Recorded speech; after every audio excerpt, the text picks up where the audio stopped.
In 2005, enough people shifted support to the hardliners to put Ahmadinejad in office.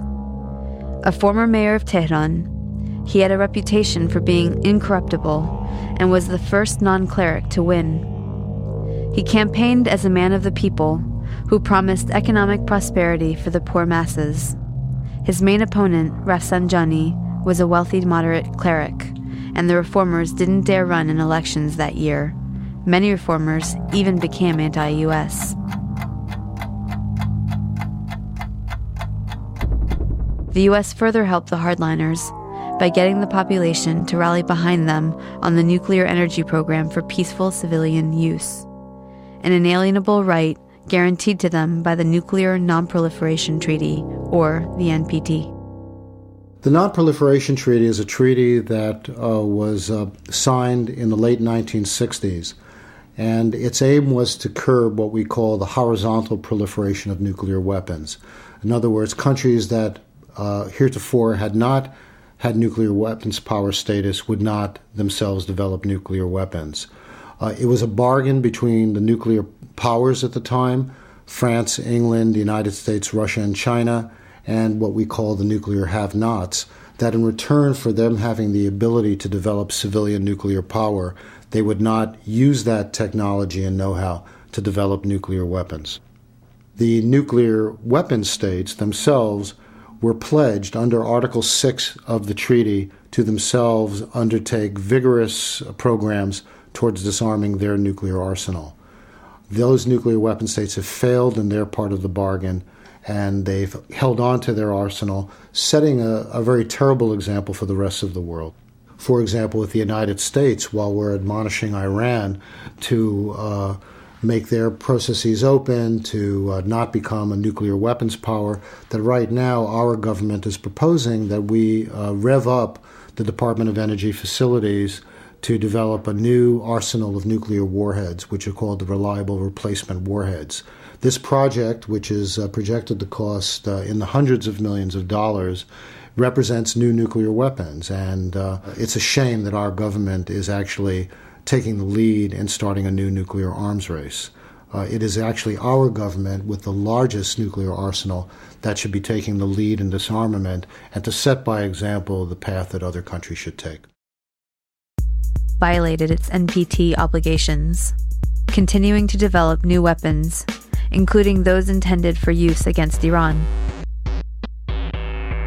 Also, the US gives a pass to its allies, Israel, India, and Pakistan. None of them are signatories to the NPT, and yet the US supports development of their nuclear weapons program.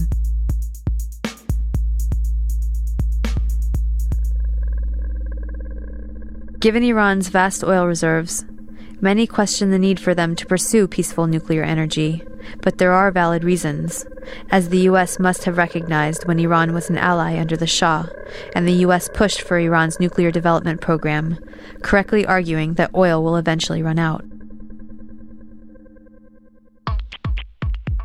It is more profitable to export the oil, especially in the future when the price goes up.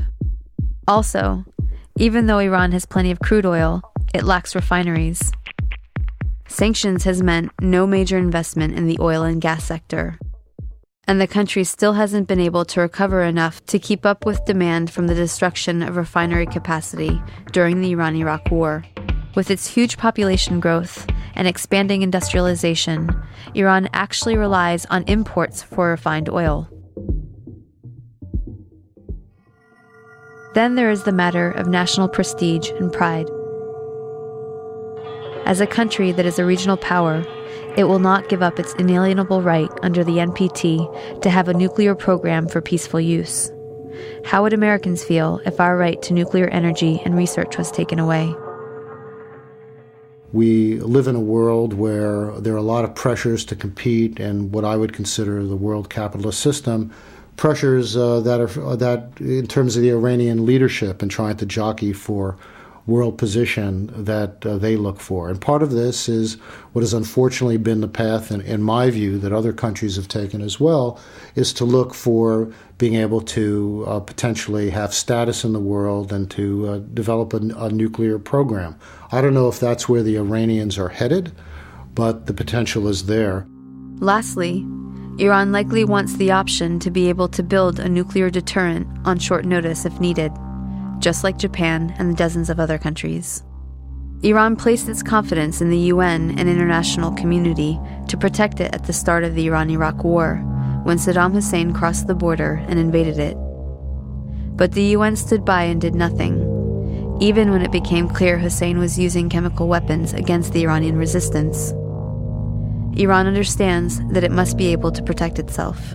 I look at the rest of the region, and I look at whether they wanted to have a nuclear weapon, which, as I understand it, they're not actually developing a nuclear weapon right now. But if they did, even though I'm against nuclear weapons, all nuclear weapons, I can understand the logic of deterrence.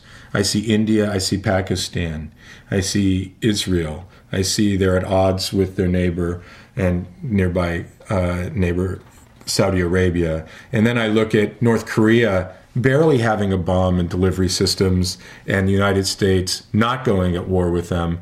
It looks like, from Iran's perspective, in my mind, that they would think that they should have a nuclear weapon. And yet, polls there show that they want to have the right to it, as any other country would have a right to nuclear energy.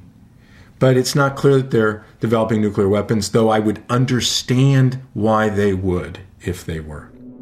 While holding the option to develop nuclear weapons if needed, there are good reasons why Iran would hope not to have to exercise that option. The last thing it wants to do is alienate neighboring Arab countries, who might align with the US if they feel threatened by knowing Iran has nuclear weapons.